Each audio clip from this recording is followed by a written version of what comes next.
Hello everyone, welcome back to my channel. आज के इस वीडियो में मैं आपके साथ शेयर करूंगी गरम गरम तवा में हम कोलगेट क्यों डालेंगे, पिलो कवर के अंदर हम डायपर क्यों डालेंगे, उंगलियों में हम बैलून क्यों लगाएंगे। साथ ही में है कुछ useful kitchen tips and hacks जो आपका बहुत ही काम आएगा। तो चलिए आज का वीडियो शुरू करते हैं।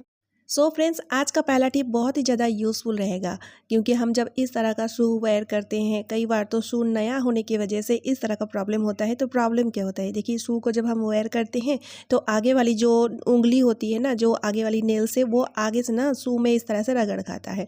रगड़ खाने की वजह से क्या होता है, छिल जाता है, कई बार तो पेन होने लगती है। तो इसके लिए एक छोटा सा ट्रिक मैं आपके साथ ज़रूर शेयर करना चाहूँगी। तो इसके लिए आप ले लीजिए एक बैलून की माउथ को कट कर दीजिए। इसे कट करने के बाद देखिएगा ये बड़ा हो जाएगा और इसे वेयर करने में बहुत ही आसान हो जाएगा। तो इसी तरह से मैं 2 बैलून ले चुकी हूँ, दोनों ही पैरों में हमें पहनना है इसे। तो अब हम क्या करेंगे, जब भी हम शू पहनेंगे उससे पहले हम इस तरह से बैलून को उंगलियों में चढ़ा लेंगे। ठीक है, ये देखिए कुछ इस तरह से, जो आगे वाली नेल्स होते हैं ना वहाँ पर ज़्यादा दिक्कत होती है ना, तो इस तरह से 3-4 उंगली में आप वेयर कर लीजिए तब भी चलेगा। उसके बाद आप शू पहनिए, तो इससे ये होगा बैलून अच्छी तरीके से उंगलियों को प्रोटेक्ट कर लेगा। और जब आप शू को पहनोगे तो उंगली बिल्कुल भी रगड़ नहीं खाएगा, इस तरह से प्रोटेक्ट रहेगा। है ना कितना यूज़फुल आइडिया। तो इन छोटी छोटी टिप्स को अपना करके हम अपने काम को आसान बना सकते हैं। तो चलिए फ्रेंड्स, अब देख लेते हैं अगला यूज़फुल टिप। अक्सर हम सभी लोग चूहे, छिपकली, कॉकरोच से बहुत ही ज़्यादा परेशान रहते हैं। तो आज मैं आपके लिए एक ऐसा घरेलू नुस्खे लेकर आ चुकी हूँ जिसके मदद से आप इन सभी को घर से पूरी तरीके से भगा सकते हैं। तो इसके लिए तो यहाँ पर मैंने लिया है एक कटोरी और यहाँ पर मैं 2 चम्मच गेहूं के आटा ले रही हूँ। आप चाहे तो बेसन भी ले सकते हैं। उसके बाद हमें चाहिए प्याज, और प्याज का आधा टुकड़ा कट करूँगी और इसे मैं बढ़िया तरीके से ग्रेट कर लूँगी। और ग्रेट करके इसका जूस निकाल के मैं आटे के साथ बहुत ही बढ़िया तरीके से मिक्स कर लूँगी। फिर उसके बाद हमें चाहिए तीखी लाल मिर्च पाउडर, थोड़ी सी तीखी लाल मिर्च पाउडर इस तरह से आटे के साथ में मिक्स कर लूँगी। ठीक है, उसके बाद हमें चाहिए शैम्पू की जगह आप डिटर्जेंट पाउडर भी ले सकते हो, और इसे भी हम अच्छी तरीके से आटे के साथ मिक्स कर लेंगे। तो फ्रेंड्स, क्या होता है, जब हमारे घर में चूहे, छिपकली या कॉकरोच बहुत ज़्यादा तादाद में हो जाते हैं तो हम मार्केट से स्प्रे या तो फिर केमिकल ले आते हैं। इससे क्या होता है, उसे खा के घर के किसी भी एक कोने में मरे पड़े रहते हैं। इससे गंदगी के साथ साथ बहुत ज़्यादा बीमारियां भी फैलते हैं। तो सबसे अच्छा है कि आप घरेलू नुस्खे का इस्तेमाल कीजिए जो केमिकल फ्री है और घर में रखी हुई सामान से हम बना सकते हैं। तो इसी तरह से यहाँ पर आप देख ही सकते हैं, थोड़ी थोड़ी पानी डाल करके इसकी एक पतली सी मिश्रण बना करके मैं तैयार कर चुकी हूँ। ठीक है, इसे अब इस्तेमाल कैसे करना है चलिए मैं आपको बताती हूँ। इसके लिए हमें चाहिए न्यूज़पेपर की जगह आप टिश्यू पेपर का भी इस्तेमाल कर सकते हैं। तो सबसे पहले हमें न्यूज़पेपर का 4 छोटा छोटा टुकड़ा कट कर लेना है। उसके बाद एक एक टुकड़ा में हम एक एक चम्मच सॉल्यूशन को इस तरह से हम डाल देंगे, ताकि हम अलग अलग जगहों पे इन सॉल्यूशन का इस्तेमाल कर पाएँ। ठीक है, तो चलिए, तो सबसे पहले मैं आ चुकी हूँ किचन में। और सबसे ज़्यादा किचन में ही कॉकरोच, छिपकली, चूहे आतंक मचाते हैं, क्योंकि किचन में होता है खाने पीने की चीज़ें और खाने पीने की खुशबू उन्हें बहुत ही ज़्यादा अट्रैक्टिव करता है। तो इस वजह से आप गैस स्टोव के नीचे एक सॉल्यूशन को इस तरह से रख दीजिए, फ्रिज के बैक साइड में, क्योंकि ठंडी वाली जगह में कॉकरोच या छिपकली अपना डेरा बनाती है। तो इस तरह से जहाँ पर भी आपको लगता है, एक ड्रेन के सामने रख दीजिए, किचन कैबिनेट में रख दीजिए। तो इससे क्या होगा, ये सॉल्यूशन इतना असरदार है, इसे खा के चूहे सीधा घर से बाहर निकलेंगे और साथ ही साथ कॉकरोच, छिपकली भी आपके घर से पूरी तरीके से निस्तेनाबूद हो जाएंगे। तो चलिए अब देख लेते हैं अगला यूजफुल टिप।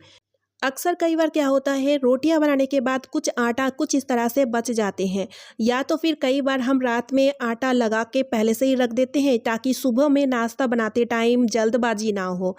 लेकिन जब हम इस तरह का गुथा हुआ आटा को फ्रिज में स्टोर करके रखते हैं तो आपने देखे होंगे इसमें काले काले से निशान आ जाते हैं, या तो फिर आटा बहुत ज़्यादा सख्त हो जाता है। तो इसके लिए एक छोटा सा ट्रिक, हमारे घर में इस तरह का ऑयल का पैकेट तो रहता ही है। जब हम ऑयल ले आते हैं, ऑयल को ट्रांसफ़र कर देते हैं ऑयल कंटेनर में और इस तरह से पैकेट को हम फेंक दिया करते हैं।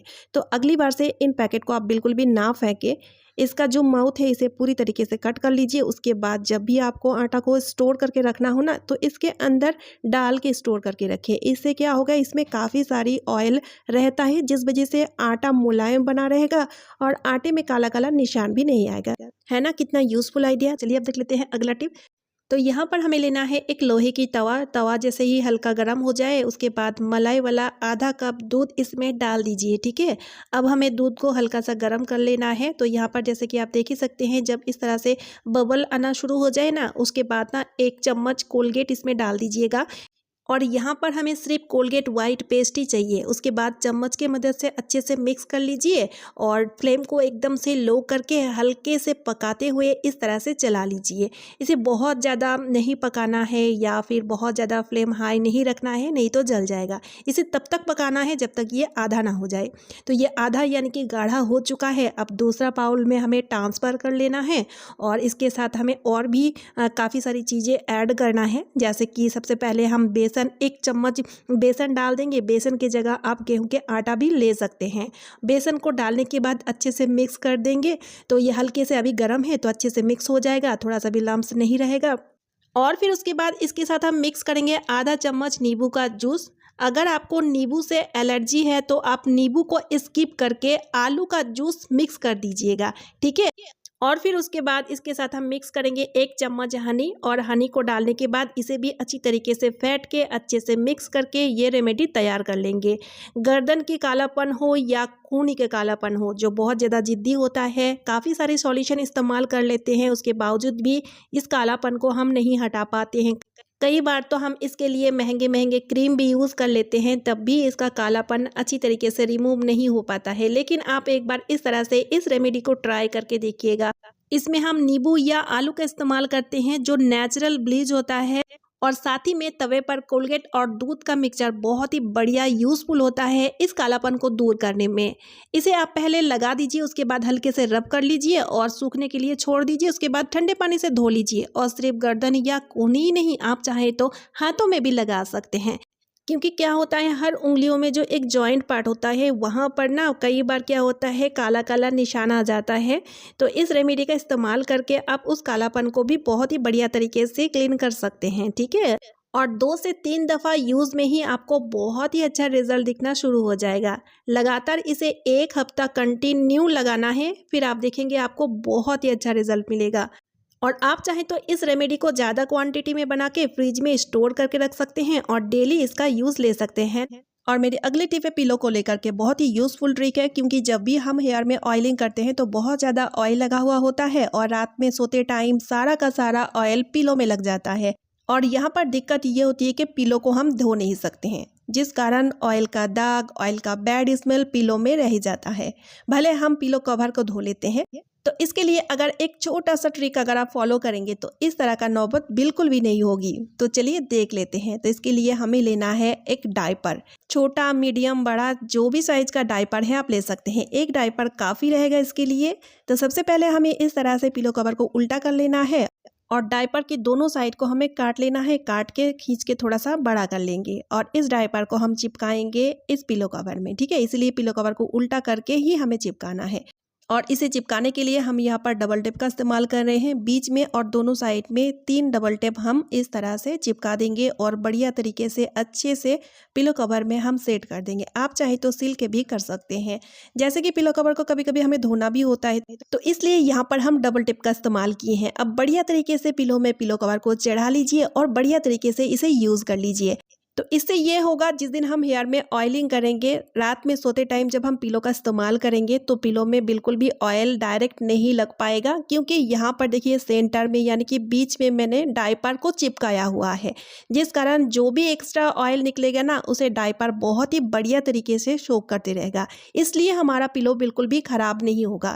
तो अगर हम इस तरह का छोटी छोटी टिप्स को फॉलो करेंगे तो हम चीज़ों को अच्छी तरीके से यूज़ करना भी सीख जाएंगे। उम्मीद करती हूँ कि ये आइडिया भी आपका बहुत ही ज़्यादा काम आएगा। तो चलिए फ्रेंड्स, आज का वीडियो मैं यही पेंट कर रही हूँ। उम्मीद है आप सभी को आज का वीडियो बहुत ही ज़्यादा यूज़फुल लगी है। अगर वीडियो थोड़ी सी भी यूज़फुल लगे तो वीडियो को ज़्यादा से ज़्यादा शेयर कर दीजिएगा, एक लाइक ज़रूर कर दीजिएगा, साथ ही साथ चैनल को सब्सक्राइब भी कर लीजिएगा। तो चलिए फ्रेंड्स, मिलती हूँ नेक्स्ट वीडियो में। Bye friends and thanks for watching.